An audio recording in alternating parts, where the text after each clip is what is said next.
Mobiles का इस्तेमाल करते हैं और ज़्यादातर लोगों को फ़ोन्स की बेसिक्स का पता होता है, लेकिन आज की इस वीडियो में मैं आपको सेल फ़ोन से रिलेटेड ऐसे फैक्ट्स के बारे में बताने जा रहा हूँ जो शायद आप पहले नहीं जानते होंगे। तो शुरू करते हैं अपना काउंट। Number 9, measurement. दोस्तों, जब भी घर की रिपेयरिंग करनी हो या फिर कोई भी ऐसा काम हो जिसमें साइज़ अहमियत रखता हो, तो इसको मापने के लिए एक मेजर टेप ज़रूरी होती है। इसके बगैर ये काम नहीं हो सकता। लेकिन क्या आपको पता है कि अब आप अपने मोबाइल से भी चीज़ों की मेजरमेंट कर सकते हैं? इसके लिए आपको प्ले स्टोर से साइज अप नामी एप्लीकेशन डाउनलोड करनी होगी। ये एप्लीकेशन एंड्रॉयड और एप्पल दोनों ही फ़ोन्स के लिए अवेलेबल है। इसकी मदद से आप इजीली और क्विकली चीज़ों के साइज़ को माप सकते हैं। इस एप्लीकेशन को ओपन करके आपने मोबाइल फ्लैट सरफेस पर रख देना है। इसके बाद स्टार्ट पर क्लिक करके जितनी जगह मापनी हो फ़ोन को इतना मूव कर दें। इसके बाद स्टॉप पर क्लिक करके आपको चीज़ का एग्जैक्ट साइज़ मिल जाएगा। ये एप्लीकेशन रियली बहुत यूज़फुल है।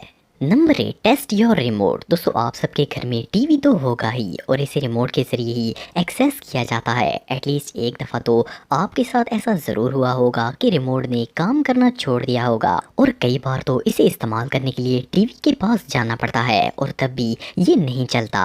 आपको जानकर हैरानगी होगी कि आप अपने मोबाइल से रिमोट की प्रॉब्लम चेक कर सकते हैं। इसके लिए आपको मोबाइल का कैमरा ऑन करना है और रिमोट को बिल्कुल सामने रखकर कोई भी बटन प्रेस करना है। आपको मोबाइल स्क्रीन पर लाइट नजर आएगी। अगर ये लाइट रेड हो या फिर पिंकिश हो तो इसका मतलब ये है कि रिमोट के इंफ्रारेड सिग्नल बिल्कुल प्रॉपरली काम कर रहे हैं और आप इसके सेल्स चेंज करें। जबकि अगर रिमोट ख़राब होगा तो सिग्नल्स नज़र नहीं आएंगे। स्मार्टफोन्स रेडिएशंस पैदा करते हैं। कई लोग कहते हैं कि मोबाइल को हार्ट के नज़दीक नहीं रखना चाहिए। असल में मोबाइल इलेक्ट्रोमैग्नेटिक रेडिएशन पैदा करता है जो कि ह्यूमंस के लिए बिल्कुल सेफ होती है। इंटरनेट पर कई ऐसी वीडियोस हैं जिनमें मोबाइल की रेडिएशन से पॉपकॉर्न बनते हुए दिखाया गया है और इवन कई लोगों ने तो इसे अंडे भी पकाकर दिखाए हैं, बट वो सब वीडियोस फेक होती हैं। मोबाइल फ़ोन की रेडिएशन इतनी हीट पैदा नहीं कर सकती, सो ये ख्याल करना कि मोबाइल से निकलने वाले सिग्नल कोई हार्ट अटैक करवा देंगे तो ऐसा कुछ नहीं है।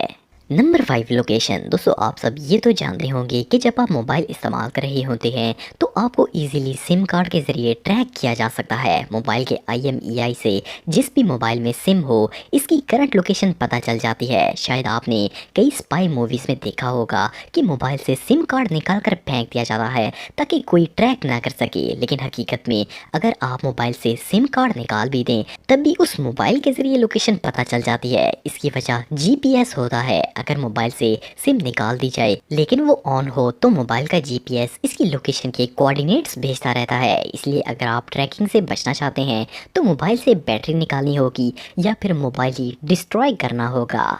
Number 4, charging. दोस्तों, आप सब ने बहुत से लोगों को ये एडवाइस देते सुना होगा कि जब मोबाइल चार्जिंग लगाया जाता है तो इस वक्त इसे यूज़ नहीं करना चाहिए। नेक्स्ट टाइम अगर कोई शख्स आपको ये मशवरा दे तो उससे इसकी वजह ज़रूर पूछें, क्योंकि चार्जिंग के दौरान मोबाइल इस्तेमाल करने का प्रैक्टिकली कोई डिसएडवांटेज नहीं है। ऑनेस्टली जो लोग ये मशवरा दे रहे होते हैं इन्हें खुद भी पता नहीं होता, वो भी बस लोगों की बातों को सुनकर ये बोल रहे होते हैं। हाँ, ये ज़रूर है कि मोबाइल यूज़ करते वक्त क्योंकि वो रन हो रहा होता है तो इस वजह से चार्जिंग थोड़ी स्लो होती है, बाकी इसका कोई नुकसान वगैरह नहीं है। Number 2, 4G versus 3G। दोस्तों, कुछ अर्से पहले तक हम सब 3G मोबाइल डाटा इस्तेमाल करते थे। इसकी स्पीड आज के मुकाबले में बहुत ही स्लो होती थी और अगर कोई 1-2 GB डाटा भी परचेज कर लेता था तो वो काफ़ी टाइम चल जाता था। लेकिन जब 4G आया तो लोगों का मोबाइल डाटा जल्दी ख़त्म होना शुरू हो गया और आज भी लोग ये समझते हैं कि 3G डाटा कम कंज्यूम होता है जबकि 4G मोबाइल डाटा पैकेज को तेज़ी से ख़त्म कर देता है। लेकिन असल हकीकत ये नहीं है। 3G और 4G नेटवर्क में सिर्फ स्पीड का फ़र्क होता है, बाकी ये दोनों नेटवर्क इतना ही डाटा खाते हैं जितना आप इन्हें यूज़ करते हैं। 3G स्लो होता है इसलिए वो इंटरनेट यूज़ करने में टाइम लगाता है, जबकि 4G फास्ट होने की वजह से हर चीज़ को जल्दी एक्सेस कर लेता है, इसलिए मोबाइल पैकेज जल्दी ख़त्म हो जाता है। Number 1, fast charger. दोस्तों, आजकल आपको मार्केट में बहुत से फास्ट चार्जर मिल जाएंगे। अगर आपके फ़ोन में फास्ट चार्जिंग ऑप्शन ना भी हो तब भी ये चार्जर्स मोबाइल की बैटरी जल्दी फुल कर देते हैं। हैं। कई मोबाइल शॉप्स वाले ये कहते हैं कि फास्ट चार्जर आपके मोबाइल की बैटरी को डैमेज करता है, लेकिन ये बात बिल्कुल नॉनसेंस है। असल में फास्ट चार्जर सिर्फ मोबाइल में ज़्यादा करंट भेजता है, जिससे बैटरी जल्दी चार्ज हो जाती है। हाँ, इस प्रोसेस में बैटरी शुरू में थोड़ी गर्म होती है, लेकिन ये डैमेज नहीं होती। दूसरा, फास्ट चार्जर बैटरी को 70 से 80% तक फास्ट चार्ज करते हैं, जबकि उसके बाद ये मोबाइल नॉर्मल स्पीड पर ही चार्ज होना शुरू हो जाता है।